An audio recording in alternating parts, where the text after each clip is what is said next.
Ação de graças cancelada. Sem dinheiro. Foi o que minha mãe me disse.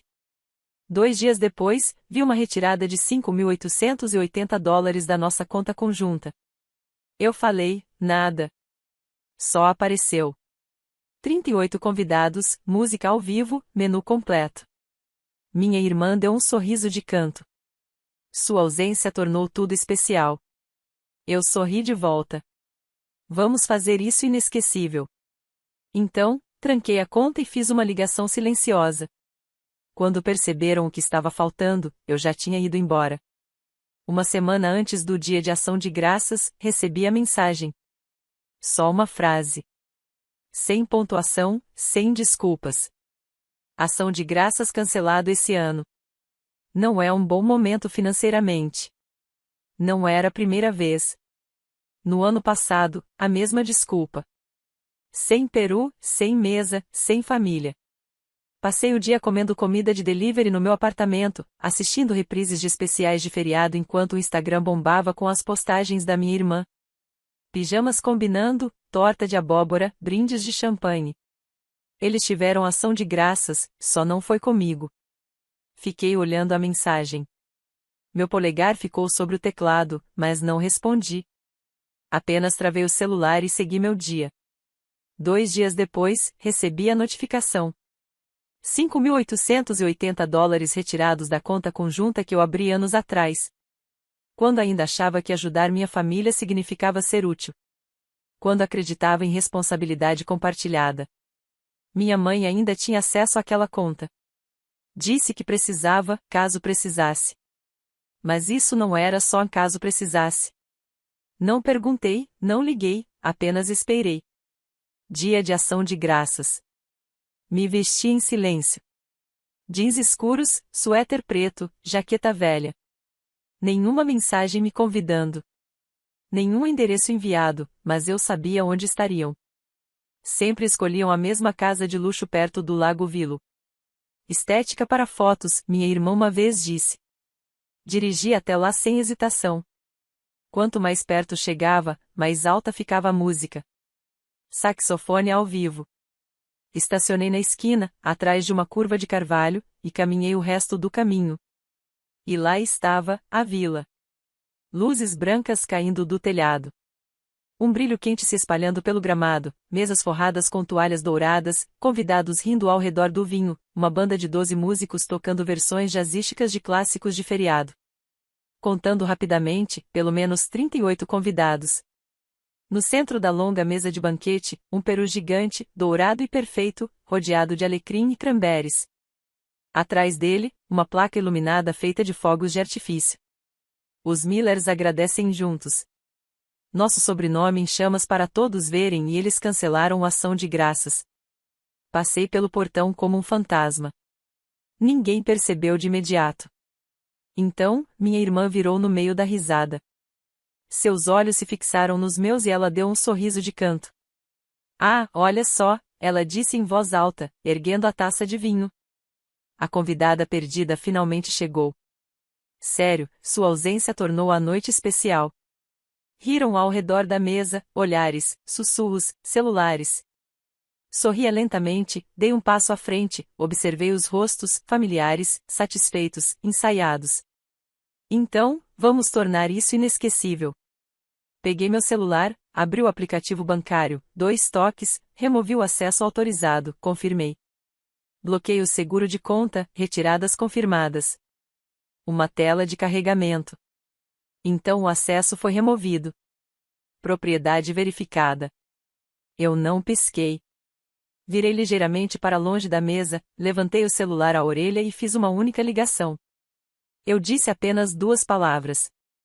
Pode ir. Então terminei a ligação. Ninguém percebeu. Continuavam rindo, continuavam levantando os copos. A câmera se movia por trás de mim, como se fosse um filme, capturando apenas minha silhueta. E eu nem me sentei, porque às vezes o melhor lugar na mesa é o que você puxa de debaixo deles. Tudo começou quando eu tinha 16 anos. Mamãe estava sentada na frente de mim na mesa da cozinha, com as mãos ao redor de uma caneca de café lascada, os olhos pesados. Só até eu me ajeitar, ela disse. Você é a única pessoa em quem eu posso confiar. Vou te pagar cada centavo. Ela precisava de ajuda com o seguro naquele mês. E com as compras e a conta de luz. Eu tinha acabado de conseguir meu primeiro emprego, empacotando compras no mercado local. Meu salário não era muito, mas entreguei tudo sem pensar, porque é isso que se faz pela família, né? Aquela promessa, vou te pagar de volta, virou um hino. Com 18 anos, eu estava pagando os consertos do carro dela. Com 20, ela me adicionou como usuária autorizada no meu cartão de crédito. Com 22, ela tinha acesso à conta que eu abri para economizar para a pós-graduação. Ela nunca perguntava duas vezes.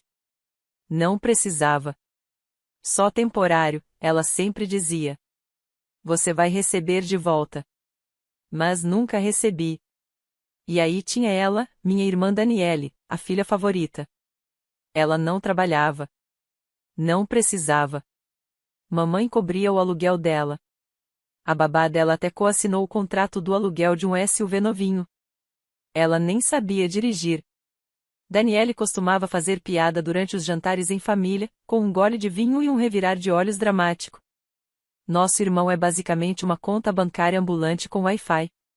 Mamãe ria. Papai também, quando estava por perto. Eu nunca ria, mas também não discutia. Me dizia, não cause confusão. Você está ajudando. Mas em alguns dias, eu me sentava sozinha no meu apartamento, com miojo e contas vencidas, me perguntando exatamente o que estava ajudando eles a construir e o que isso estava me custando. Eu podia ouvi-los na minha mente novamente, rindo, brindando, comemorando com dinheiro que não era deles. Mas, dessa vez, não senti raiva. Senti paz. Não porque eu fosse me vingar, mas porque finalmente parei de mentir para mim mesma. Eles não precisavam de mim naquela mesa. Mas esqueceram de uma coisa. Eu paguei pela mesa e agora decidi que queria ela de volta. Cheguei bem na hora dourada. Nenhum convite, nenhum RSVP, só eu, meu celular, e uma determinação silenciosa que soava mais alto que qualquer banda ao vivo. A vila alugada se erguia imponente na costa, vestida de luzes de fada e faixas de linho. Da estrada, já podia ouvir as risadas, polidas, satisfeitas, do tipo que só surgem quando as contas são pagas por outra pessoa. Estacionei do outro lado da rua, verifiquei o bloqueio do meu carro e caminhei lentamente em direção ao barulho. Ninguém me percebeu no começo. Então a anfitriã me viu, prancheta na mão, sorriso forçado se tornando incerto. Posso ajudar, senhor? Não respondi, só continuei andando. No momento em que passei pelo portão do pátio, uma onda de ar quente me atingiu. Peru assado, perfume caro, velas de eucalipto tentando ser sofisticadas. Dezenas de convidados, vestidos em tons de bege dourado, estavam sentados em longas mesas sob luzes de corda. Um quarteto de cordas tocava algo pretensioso. Taças de vinho tilintavam. Câmeras de celular clicavam. Parecia que o mural do Pinterest tinha vomitado ali. E bem no centro, minha irmã Daniele, usando um vestido dourado, cabelo em ondas suaves, o salto na borda de uma plataforma de mármore, levantando uma taça e anunciando, um brinde à família encontrada, às pessoas que realmente estão aqui. Palmas, até que alguém me notou. A música não parou. Não ainda. Mas o clima mudou. Os convidados começaram a olhar ao redor. Sussurros voavam. É o irmão dela? Ele foi convidado? Espera, ele não é o que. Mamãe me viu em seguida. Ela estava de seda creme, perto do bar, como uma rainha autoproclamada. Não sorriu, não piscou, apenas deu um passo à frente com uma taça de vinho e disse baixinho, eu te disse que não íamos fazer nada esse ano. Eu acenei em direção ao enorme centro de mesa. Uma escultura floral no formato de um peru com velas formando a palavra, obrigado, Dani. Levantei uma sobrancelha. Então, o que é isso? O maxilar dela se apertou. Ela se inclinou para mim. Você não entende. Você teria deixado isso desconfortável. Então, no timing de uma comédia divina, o quarteto parou no meio de uma nota. Não suavemente, pararam de repente. Um dos violinistas abaixou o instrumento e tirou o celular. confuso. No mesmo momento, vários convidados olharam para os seus telefones. Caretas, rodas de carregamento, sem música, sem transmissão ao vivo, sem Wi-Fi. Então, uma voz saiu da cabine de áudio, o cara de AV contratado. Desculpem, pessoal. Parece que o pagamento não foi processado para continuar o serviço. Fomos instruídos a desmontar. Ele fez um gesto para uma mulher com um fone de ouvido, a organizadora do evento, que já estava orientando sua equipe a começar a dobrar as mesas. Daniele correu até lá. Espera, o que vocês estão fazendo? Não toquem nessa comida. Mas os garçons a ignoraram. Ela se virou para o cara do AV, você não entende. Este é meu evento. Então, o rosto dela mudou. Quer dizer, nosso evento, ação de graças, família, seja o que for. Mas ninguém estava mais ouvindo. Em algum lugar atrás dela, a câmera de um celular clicou. Alguém filmou o exato momento em que a voz de Daniele quebrou enquanto ela tentava impedir que um garçom levasse a travessa de peru. Eu vi um convidado, talvez um primo distante, fazer o upload do vídeo para o TikTok ali mesmo. Mamãe entrou na minha frente novamente, com os olhos arregalados e a boca tensa. Você fez isso? Eu não respondi. Apenas tirei o celular do bolso. O aplicativo ainda aberto. Meu nome ainda listado como o único proprietário da conta conjunta. Acesso revogado, dizia. Usuário removido, propriedade verificada. Então eu mostrei a ela uma coisa a mais, o recibo de estorno. Cada pagamento que eles fizeram, flores, buffet, decoração, tudo contestado, tudo congelado. A mão dela tremeu enquanto ela olhava para a tela. Você está destruindo essa família. Eu finalmente a olhei nos olhos. Não, estou apenas removendo a estrutura que sustentava a mentira. Atrás dela, os convidados começavam a sair silenciosamente. Alguns pegaram biscoitos, outros apenas pegaram seus casacos. Alguns sussurraram desculpas enquanto passavam por mim. Acenei para um ou dois. O resto eu não conhecia, não me importava em conhecer. Daniele estava parada perto do buffet, devastada. Sua noite perfeita quebrada como uma taça de champanhe caída. Você sempre estraga tudo, ela gritou para mim. Você acha que isso te faz melhor que nós? Eu fiquei onde estava, calma, silenciosa, presente. Não precisava gritar.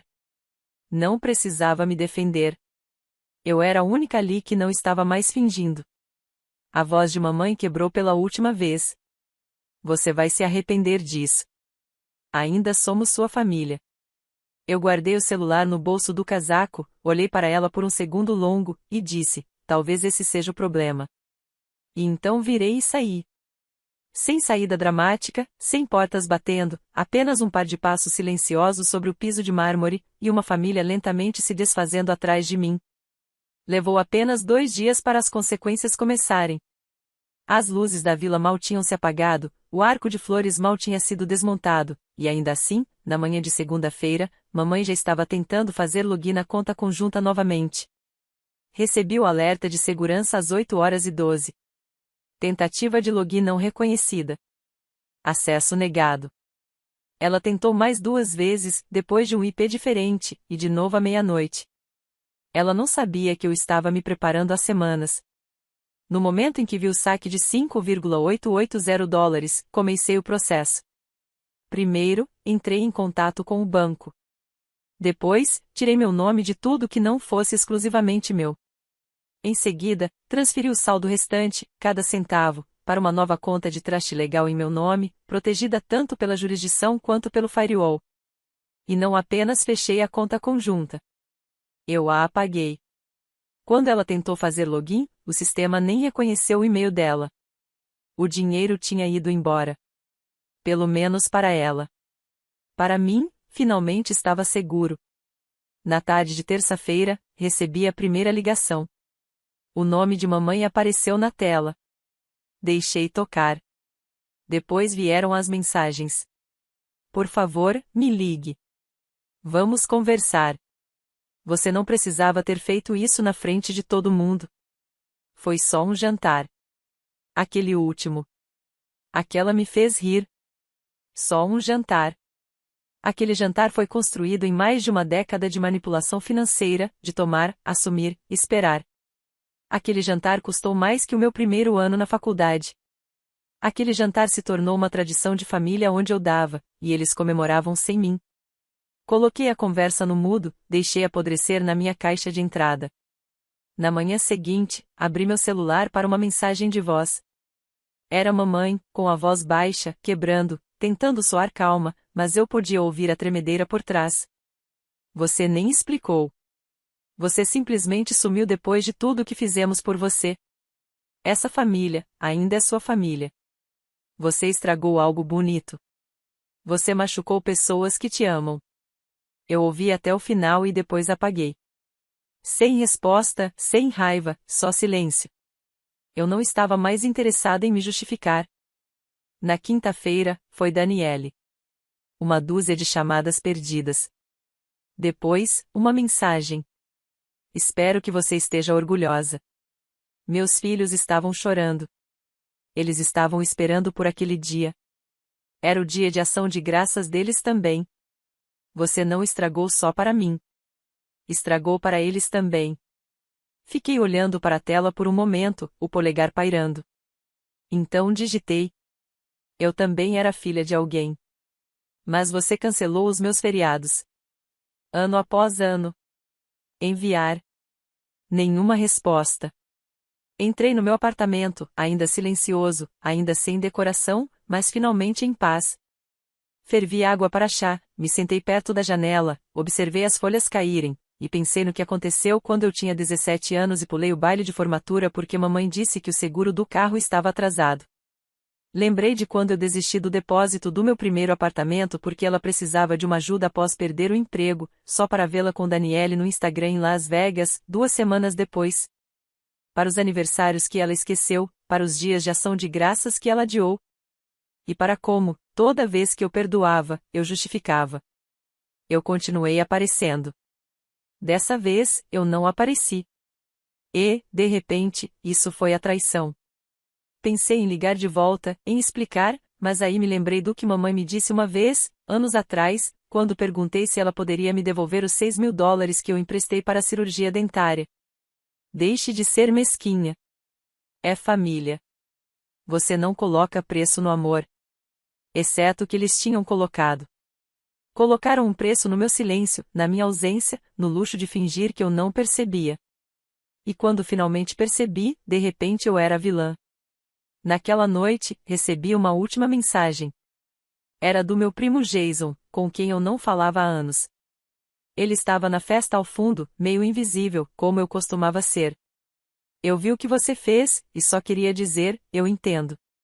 Tenho visto isso acontecer por anos. Você não está errada.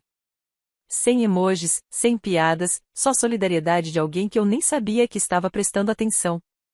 Às vezes, os mais silenciosos são as testemunhas mais altas. Eu servi outra xícara de chá. Sem música. Sem enrolar a tela. Só silêncio. O tipo de silêncio que você conquista. O tipo que não pede aplausos. O tipo que finalmente parece paz. Na manhã seguinte, fiz as malas. Uma única mala. Sem presentes, sem carregadores, sem expectativas, só um suéter, um bom livro e uma passagem de avião para fora. Eu já tinha reservado a viagem na noite da festa, muito antes das consequências começarem. Enquanto eles estavam erguendo taças de champanhe sob os lustres, eu estava escolhendo entre poltrona do corredor ou da janela. Não era vingança. Nem mesmo uma retirada. Era libertação. A Cold Springs não estava em nenhum mapa que eu já tivesse olhado. Sério, uma cidade do tipo que ainda usava telefones públicos e registradoras. Sem trânsito, sem listas de espera, sem vidas curadas tocando em loops intermináveis. Só ar, limpo, frio, sem complicação. 3 horas e 2 voos de conexão depois, pisei na tranquilidade como se ela estivesse esperando por mim. As árvores sussurravam. A neve ainda não havia tocado o chão, mas dava para sentir que estava se preparando para cair. Um pequeno beastro estava fechando quando passei. Luzes de fadas desbotadas piscavam na janela. Um rádio tocava algo antigo e suave, o tipo de melodia que não te apressa a lugar algum. Um homem velho, com um casaco de lã, levantou o chapéu com um aceno que dizia: "Você não é daqui, mas tudo bem." Não havia orquestra, nem montagens dignas de Instagram, nem vinho caro gelando em baldes de mármore, só silêncio, aquele raro que não se sente vazio. O meu aluguel era uma modesta cabana de madeira, encostada perto de um lago congelado. Parecia que já tinha abrigado 1000 histórias e não estava com pressa de acrescentar a minha. Sem fechadura inteligente, apenas uma chave de bronze e uma tira de couro. A porta rangeu ao abrir, como se estivesse acordando de um cochilo. Lá dentro, paredes de pinho, cobertores de lã e uma lareira que estalava, como se sentisse falta de companhia. Não postei um tour, não mandei a localização, apenas fiquei ali, respirando um tipo de silêncio que eu havia esquecido que existia. Não havia centro de mesa, nem lista de 12 convidados, nem discurso de agradecimento ao organizador do evento, só uma mesa, uma cadeira e um peru assando no forno já pré-aquecido. Com o timer de cozinha de $10 fazendo o tempo passar, comecei a descascar batatas, picar feijão verde e ri de mim mesma quando derrubei o saldié suave flutuava de um rádio empoeirado no canto. Parecia que estava tentando o seu melhor, e isso era o suficiente. Coloquei um prato, acendi uma vela e deslizei uma nota dobrada debaixo dos talheres. Ela dizia: feriado não é sobre a multidão. É sobre a honestidade. Não ensaiei o brinde. Não pensei no que diria se alguém ligasse, porque ninguém ligaria. Não essa noite. Não de verdade. Eu servi uma taça de cidra e me sentei. Não disse a oração de agradecimento. Não fui ver as mensagens. Não verifiquei quem me seguiu naquela semana. Apenas cortei um pedaço do peru e dei uma mordida lenta. Estava melhor do que qualquer refeição que eu tivesse pago. Melhor do que as que vinham com iluminação de palco e risadas falsas. Porque essa não custou um pedaço de mim. Então, como se fosse um sinal, meu telefone vibrou. Não olhei de imediato. Deixei-o ali, virado para baixo sobre a mesa de madeira, como um convidado que eu não tinha certeza se queria deixar entrar. Eventualmente, virei o celular. Uma notificação. Sem pontuação, apenas: você ainda tem uma família, se pedir desculpas.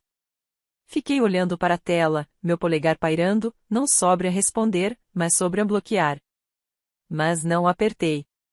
Apenas deixei a tela apagar até ficar preta. Então levantei meu copo, reclinei-me na cadeira e disse suavemente, para ninguém em particular, para aqueles que aparecem, mesmo quando não são convidados. Sem tilintar de taças, sem aplausos, sem sorrisos forçados, apenas aquela vela tremendo contra o vidro da janela. E atrás dela, a primeira neve começando a cair. Flocos brancos, pequenos como segredos, flutuando no ar. Eles não pediram perdão. Não pediram explicação. Não precisaram de um motivo para cair. Eles apenas vieram e ficaram. Eu dormi naquela noite sem alarmes. Sem ansiedade, sem dívidas, sem fingir, apenas o conforto da minha própria respiração no escuro. O fogo sibilava baixinho. O vento roçava contra as janelas como uma canção de ninar sem palavras. Na manhã seguinte, vesti minhas botas e saí. O lago ainda estava congelado. O banco à beira do lago coberto de neve. Sentei por um tempo, bebi café de uma caneca lascada, observei uma raposa deslizar entre as árvores ao longe. Depois, com um dedo enluvado, esculpi uma mensagem na madeira coberta de geada do banco de piquenique: este ano, eu não dei tudo. Eu guardei uma coisa para mim. Não chorei, não ri, apenas fiquei ali com o peso. Ou talvez com a ausência dele, e deixei ser. E talvez esse tenha sido o verdadeiro feriado. Não o perdão, não a reconciliação, mas a recuperação. Um feriado sem encenação, sem retribuição, sem preço. Apenas paz. Paz que eu não precisei conquistar. Que não precisei provar merecer.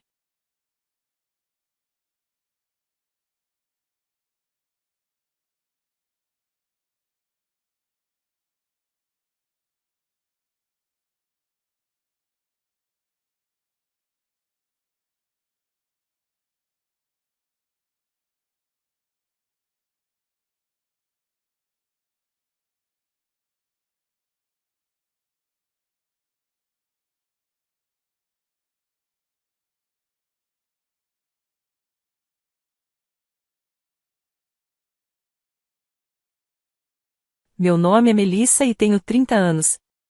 Moro em Denver, Colorado, com meu marido, Benjamin. A vida tem sido uma linda jornada para nós, especialmente agora que estamos ansiosos para dar as boas-vindas ao nosso primeiro filho. Estou grávida de 8 meses, e cada chute, cada movimento, cada batida do coração do bebê nos enche de alegria e expectativa. Benjamin e eu trabalhamos muito para nos preparar para esse novo capítulo. Nos últimos 2 anos, nossa maior prioridade tem sido economizar para o futuro do nosso bebê.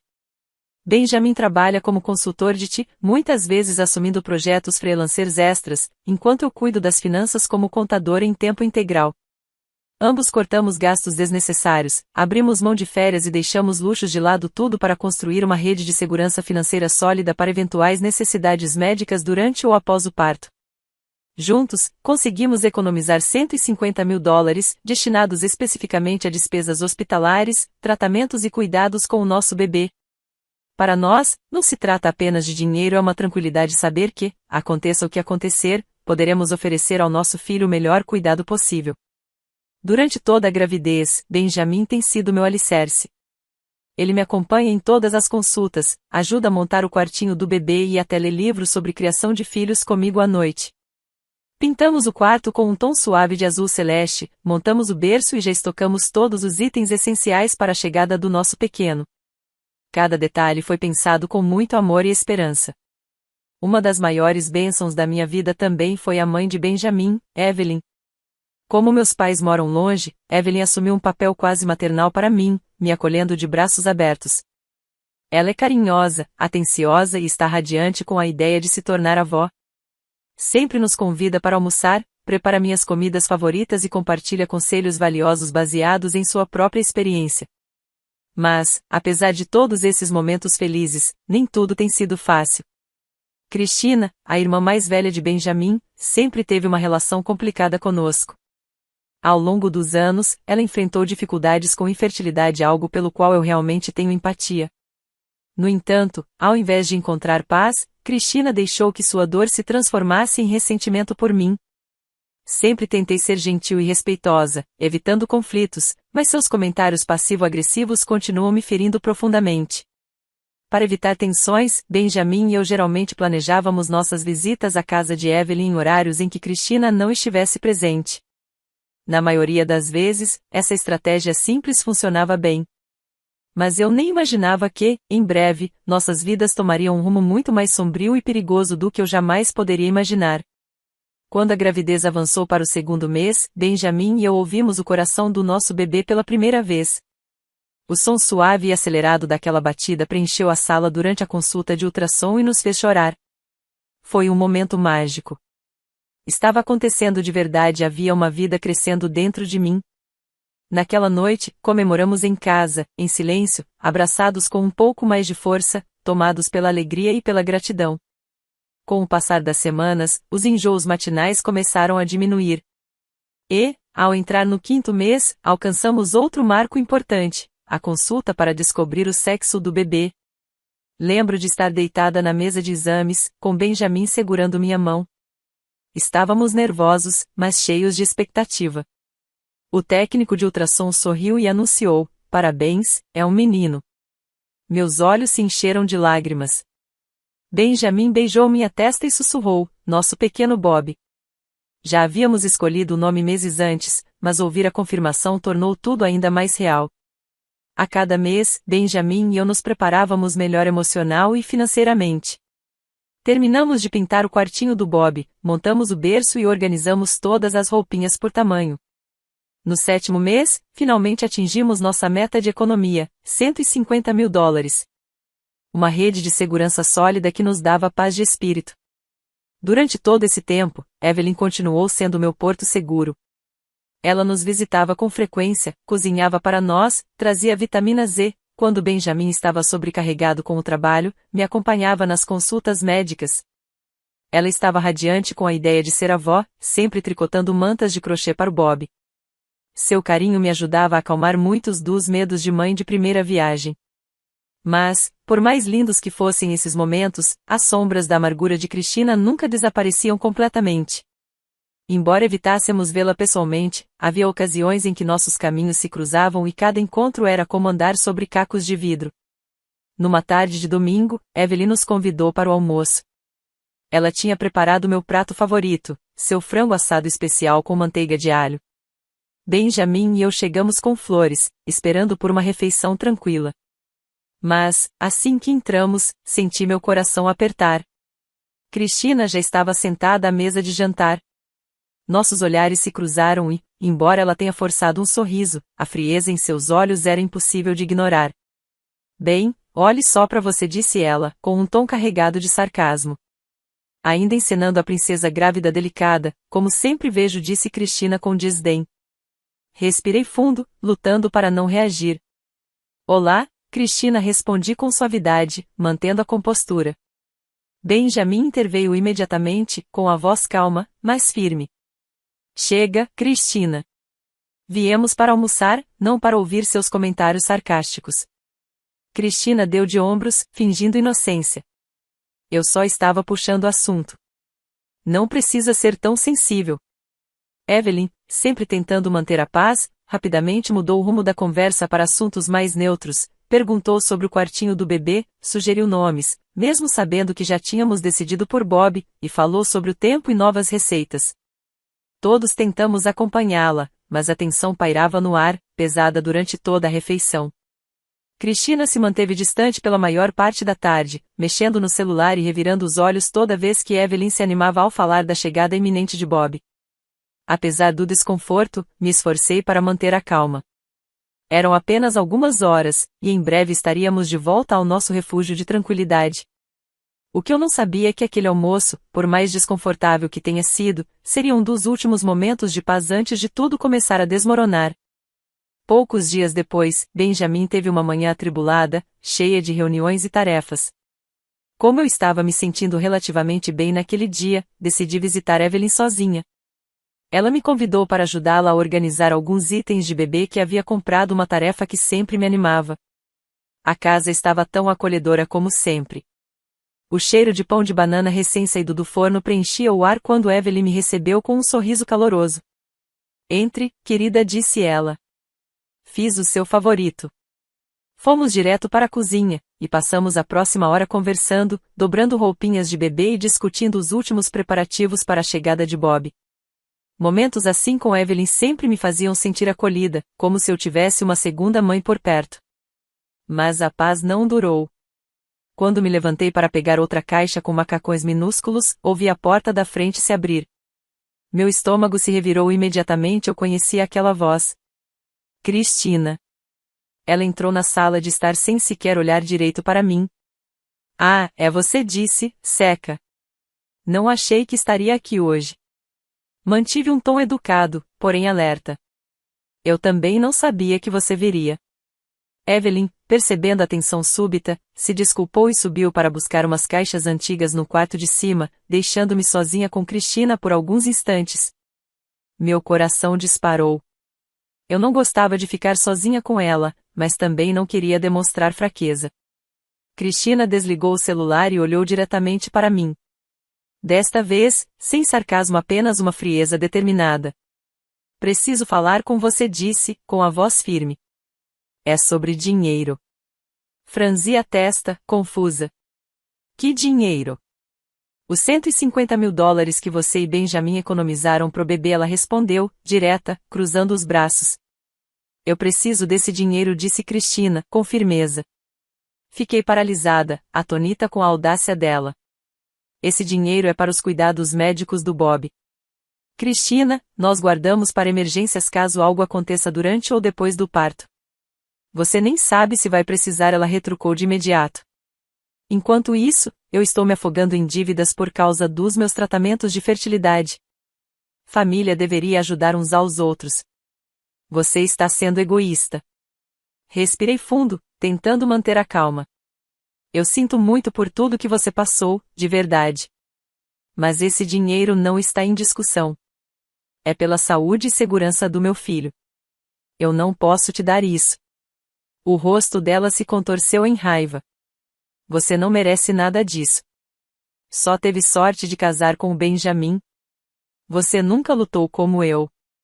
Nem percebe o quanto é abençoada. Antes que eu pudesse responder, a voz de Evelyn ecoou do andar de cima. Está tudo bem aí embaixo?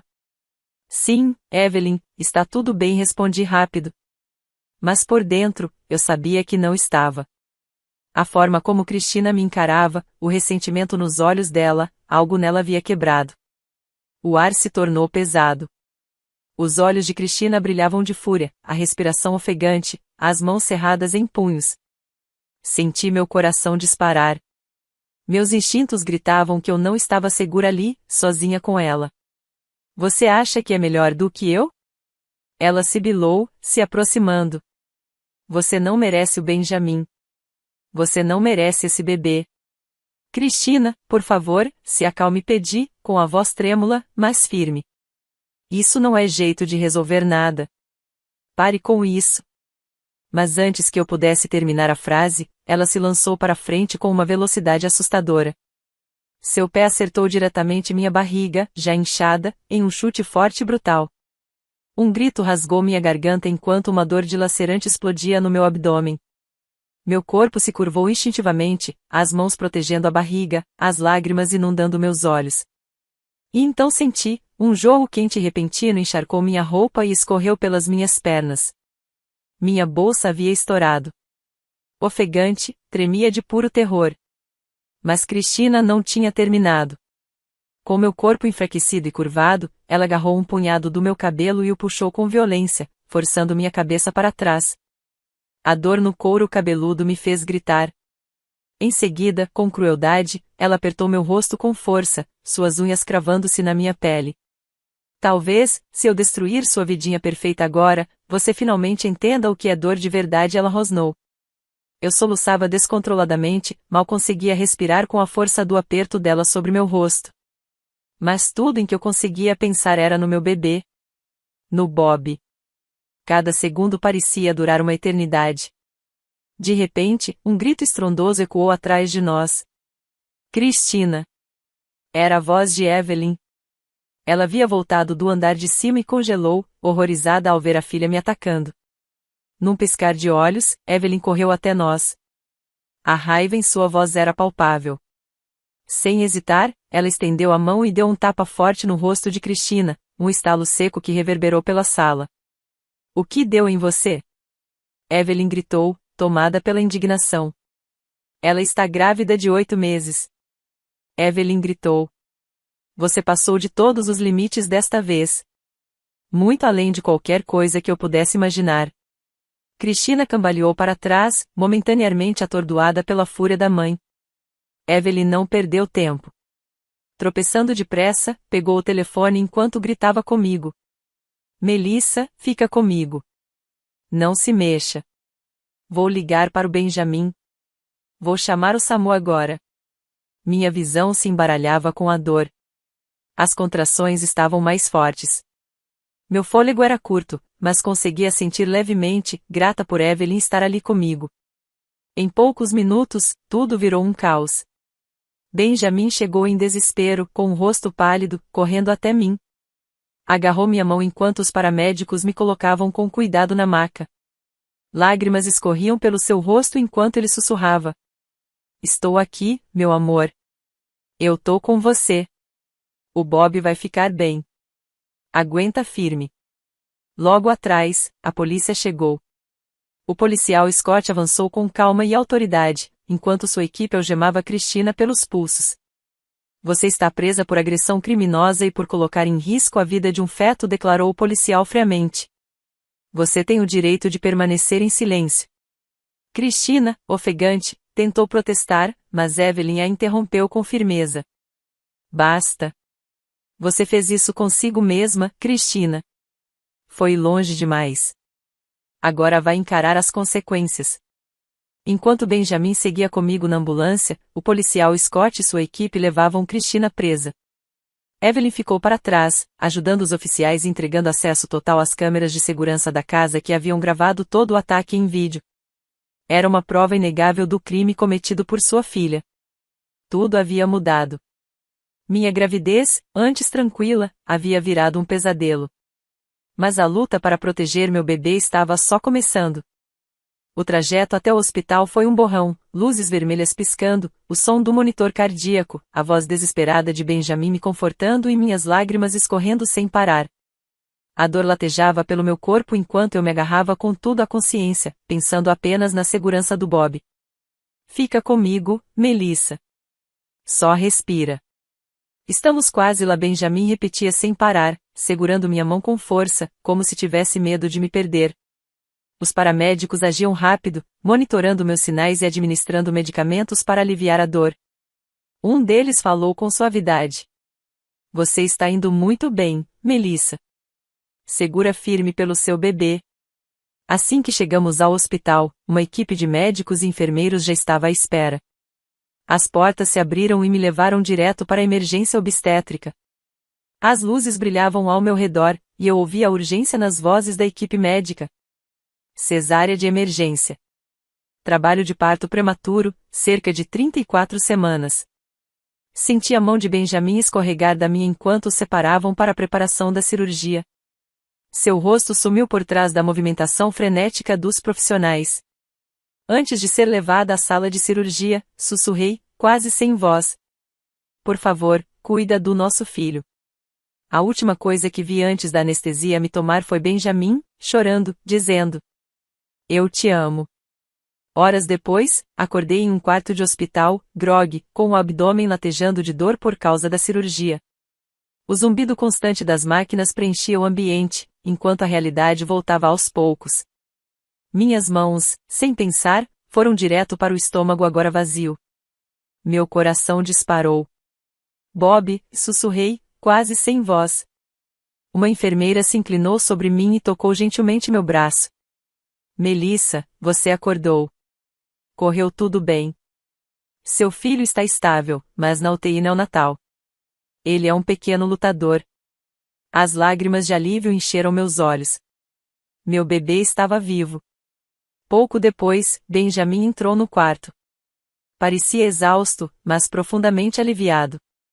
Seus olhos brilhavam quando ele se sentou ao meu lado e segurou minha mão. O Bob está bem, disse-lhe baixinho. Ele é pequeno, mas os médicos estão confiantes. Vocês dois são guerreiros. Apertei sua mão com um pouco de força que tinha. E a Cristina?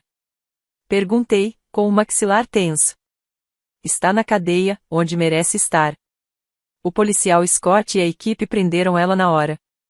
Mamãe entregou todas as imagens das câmeras de segurança da sala. Gravaram tudo. As ameaças, o ataque, tudo. Ele fez uma pausa. Evelyn está nos apoiando completamente. Está sendo forte, mas está com o coração partido pelo que a filha fez.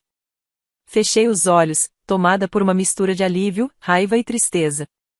Temos que garantir que ela seja responsabilizada, murmurei. Benjamin assentiu. Já entrei em contato com o advogado Eric. Ele está reunindo todas as provas. O que Cristina fez não vai ficar impune. Mesmo com meu corpo dolorido, minha mente estava clara. Essa luta ainda não tinha terminado. Ela quase destruiu a vida da minha criança e agora enfrentaria, finalmente, o peso da justiça. Os dias que se seguiram foram um frágil equilíbrio entre medo e esperança. Bob foi colocado na UTI, dentro de uma pequena incubadora cheia de fios, monitores e máquinas acompanhando cada respiração sua. Seu peitinho subia e descia lentamente, mas cada bip do monitor me fazia prender a respiração.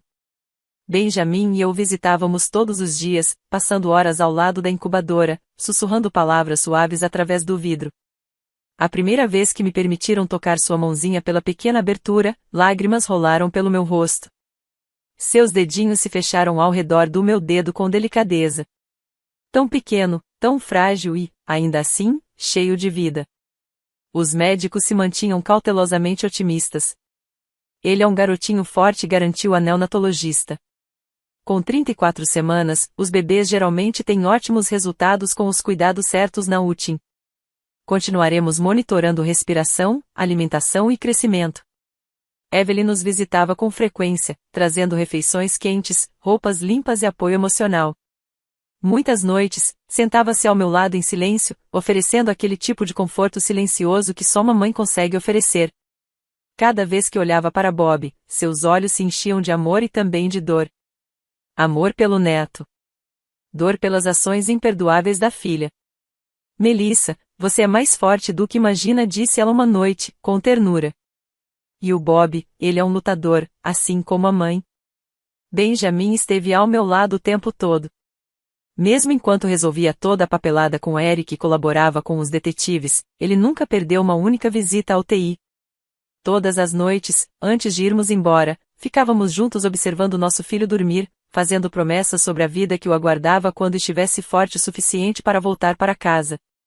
Com o passar das semanas, Bob crescia. Sua respiração ficava mais firme, seu peso aumentava e, pouco a pouco, os fios e tubos iam sendo retirados. As enfermeiras, que já haviam se apegado a ele, elogiavam seu progresso todos os dias. Até que, finalmente, após 5 longas semanas, o médico sorriu ao nos dar a notícia que tanto esperávamos. Seu filho está pronto para ir para casa. Desabei em lágrimas nos braços de Benjamin. Finalmente vamos levar nosso garotinho para casa, ele sussurrou.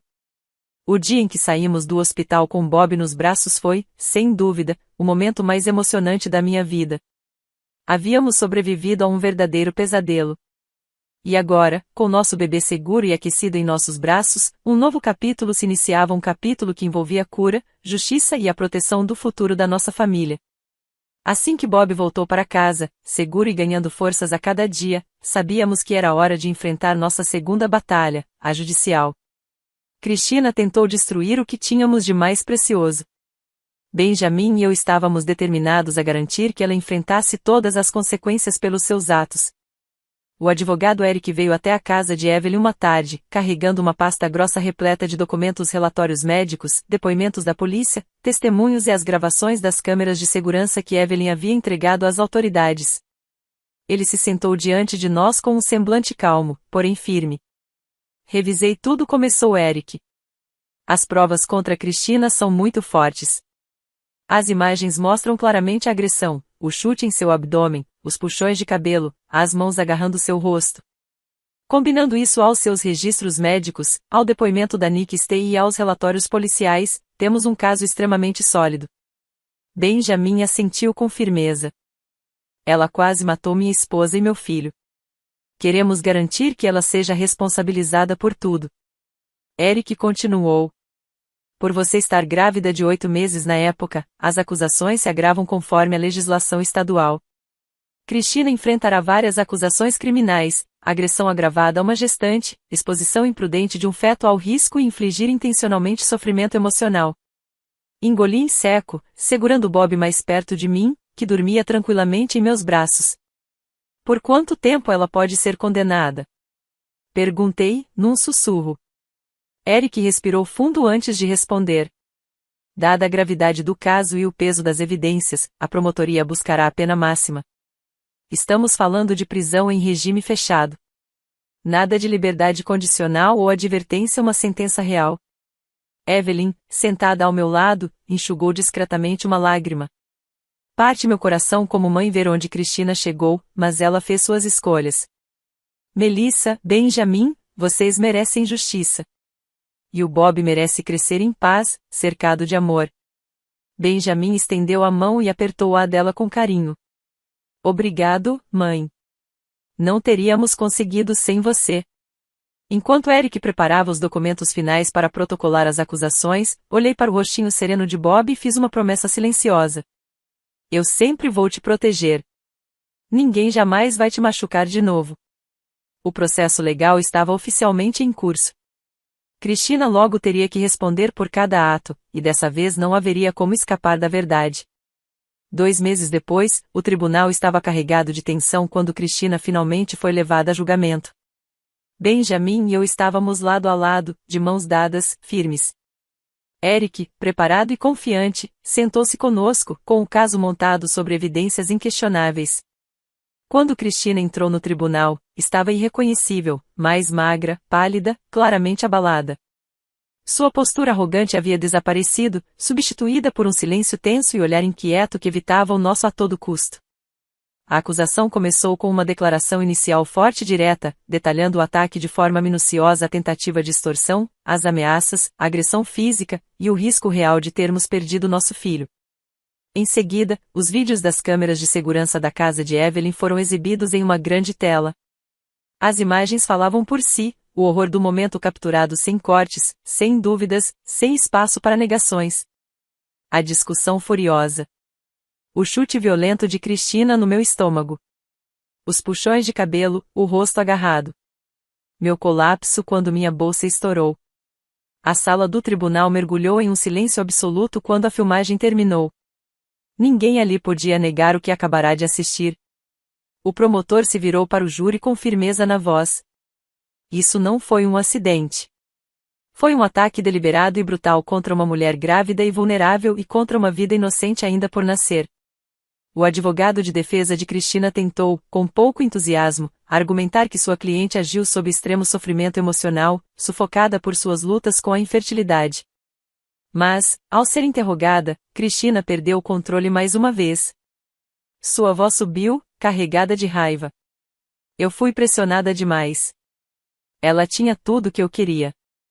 Eu perdi o controle, só por um instante. Isso não é crime. O promotor manteve a calma. Mas é sim um crime. Um crime grave. Seu momento de fúria colocou duas vidas inocentes em risco.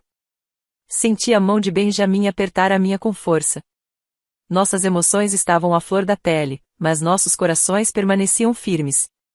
Quando Evelyn foi chamada para depor, sua voz soou baixa, porém firme. Eu amo minha filha, mas o que ela fez é imperdoável. Eu vi tudo com meus próprios olhos e entreguei as imagens à polícia. Melissa é como uma filha para mim. Ninguém merece ser atacado daquela forma, especialmente enquanto carrega uma criança no ventre. Depois de vários dias de depoimentos intensos, o juiz retornou à sala para ler o veredito. O silêncio que se fez foi absoluto. Cristina, o júri a considerou culpada de todas as acusações: agressão agravada contra uma mulher grávida, colocação imprudente de um feto em risco, e infligir intencionalmente sofrimento emocional e psicológico. A voz do juiz era firme e inabalável. Diante da gravidade dos seus atos, esta corte a condena a 5 anos de prisão estadual, sem possibilidade de liberdade condicional antecipada. Além disso, você deverá pagar restituição total pelos custos médicos, danos morais e honorários advocatícios das vítimas. O som seco do martelo ecoou pela sala. Respirei fundo. Meus olhos se encheram de lágrimas, desta vez, de alívio. Benjamin inclinou-se e sussurrou em meu ouvido. Acabou. Ela finalmente está sendo responsabilizada. Enquanto Cristina era escoltada para fora da sala algemada, lançou um último olhar rancoroso em nossa direção. Mas dessa vez, já não havia poder por trás daquele olhar. A justiça havia sido feita. Quando o julgamento terminou, senti como se um peso gigantesco tivesse sido tirado dos meus ombros. O pesadelo finalmente havia terminado. Cristina agora cumpria sua pena e, pela primeira vez em muitos meses, eu podia respirar com liberdade. Pouco tempo depois da sentença, Evelyn nos recebeu em sua casa. Bob dormia tranquilamente em seu berço, ao nosso lado, seu peitinho subindo e descendo num ritmo sereno. Evelyn estendeu a mão e segurou a minha com carinho. Melissa, disse ela suavemente, eu sei que esse tem sido um período incrivelmente doloroso para você, para todos nós. Jamais poderei desfazer o que Cristina fez, mas quero que saiba que minha casa está aberta para vocês dois pelo tempo que precisarem.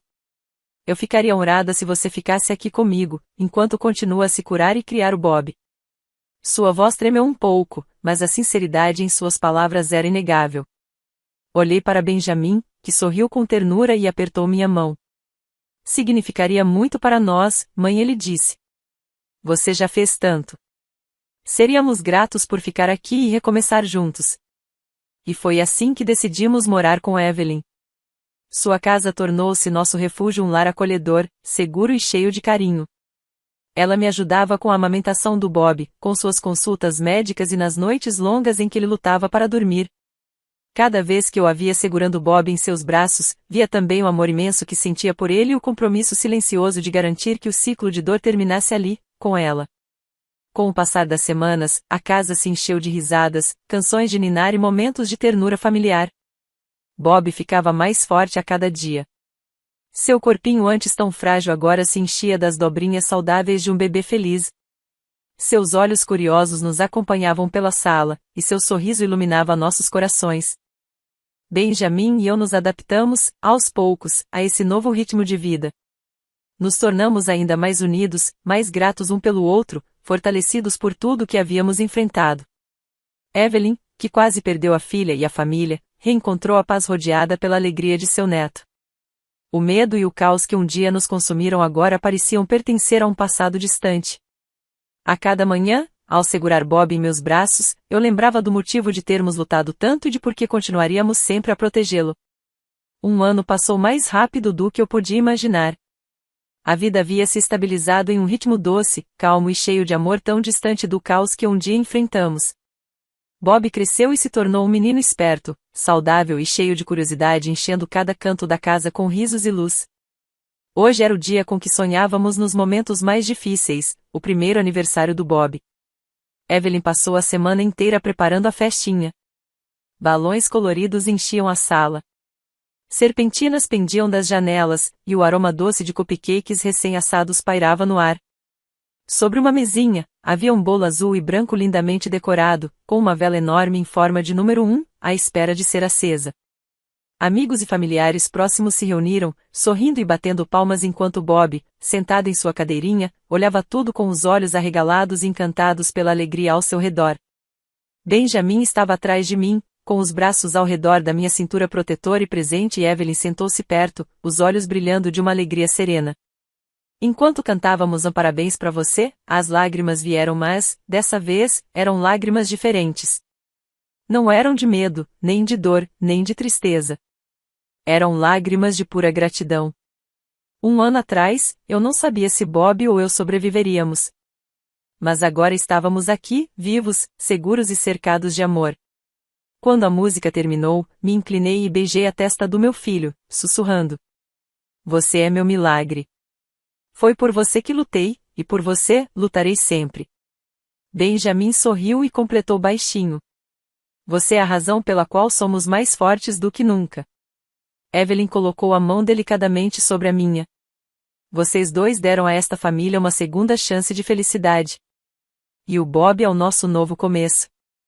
Enquanto a festa seguia animada, fiquei um pouco para trás, observando a cena à minha frente, meu marido rindo junto com nossos amigos, Evelyn segurando Bob enquanto ele ria, e o calor da família envolvendo todos nós.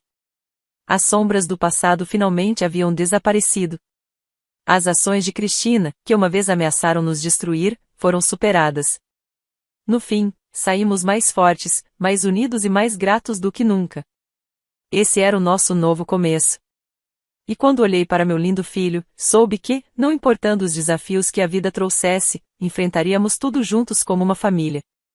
Muito obrigado por assistir a essa história emocionante. Se você gostou e quer ouvir mais histórias poderosas e inspiradoras como esta, curta este vídeo. Eu adoraria saber sua opinião, então sinta-se à vontade para compartilhar nos comentários abaixo. E não se esqueça de se inscrever no canal e ativar o sininho para não perder nenhum dos nossos próximos vídeos. Seu apoio realmente significa muito para mim. Vejo vocês na próxima história.